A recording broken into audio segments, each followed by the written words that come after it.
સુરત જિલ્લામાં ભારે વરસાદને પગલે ડિઝાસ્ટર મેનેજમેન્ટ તંત્ર સંપૂર્ણ એલર્ટ મોડમાં આવી ગયું છે। આજે રેડ એલર્ટ જાહેર કરાયું છે, જ્યારે ભેદવાડ ખાડી ભયજનક સપાટીએ પહોંચી છે।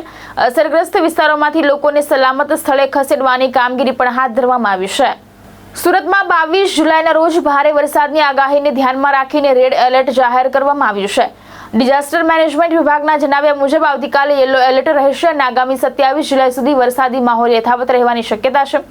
સુરત જિલ્લામાં સરેરાશ 3.79 ઇંચ વરસાદ નોંધાયો છે, જેમાં પલસાણા તાલુકામાં સૌથી વધુ 7.44 ઇંચ વરસાદ નોંધાયો છે, જ્યારે ભારે વરસાદને પગલે સુરત શહેરના અસરગ્રસ્ત વિસ્તારોમાંથી 137 લોકોને સુરક્ષિત સ્થળે ખસેડવામાં આવ્યા છે।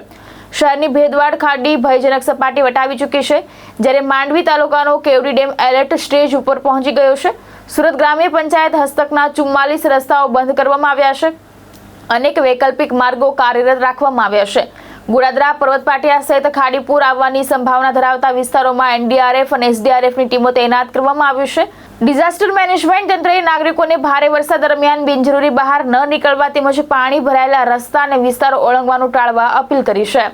નાયબ મામલતદાર સાજિદ મેરુજી, કલેક્ટર કચેરી સુરત, ભારતીય હવામાન વિભાગ દ્વારા આજે 22 જુલાઈના રોજ ભારે વરસાદ અંગેનું રેડ એલર્ટ છે। આવતીકાલે યલો ઝોનમાં છીએ અને 27 તારીખ સુધી વરસાદી માહોલ રહેવાનો છે। આજે 22, 23, 24 અમુક છૂટાછવાયા સ્થળોએ અત્યંત ભારે વરસાદ પણ પડી શકે છે। 24 કલાક દરમિયાન સુરત જિલ્લામાં 3.79 ઇંચ વરસાદ પડેલો છે। સમગ્ર જિલ્લામાં સતત વરસાદ વરસી રહ્યો છે।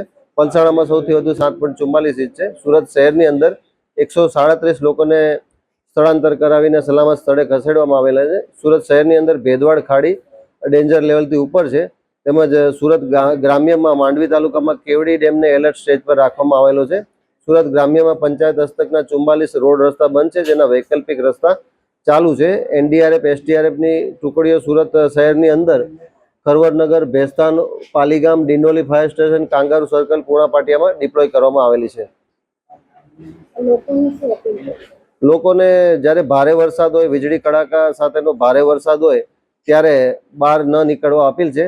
તેમજ બહાર માણસ કામ ધંધાના કારણે બહાર ગયેલા હોય અને અમુક જગ્યાએ પાણી ભરાઈ જાય તો આવા પાણી ભરેલા વિસ્તારો ક્રોસ કરવાનું જોખમ ના લો।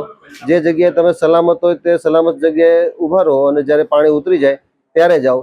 જ્યારે કોઈ રેસ્ક્યુની જરૂર પડે તો સુરત મહાનગરપાલિકાના ફાયર કંટ્રોલ વિભાગનો સંપર્ક કરવો, તો આવી રીતે વધુ ઊંડાણવાળું વિસ્તારમાં કોઈ ફસાઈ ગયેલા હોય તેમને સાવચેતીપૂર્વક બહાર કાઢવામાં આવશે। ભાવેશ ઉપાધ્યાય, દ્રષ્ટિકોણ ન્યૂઝ, સુરત।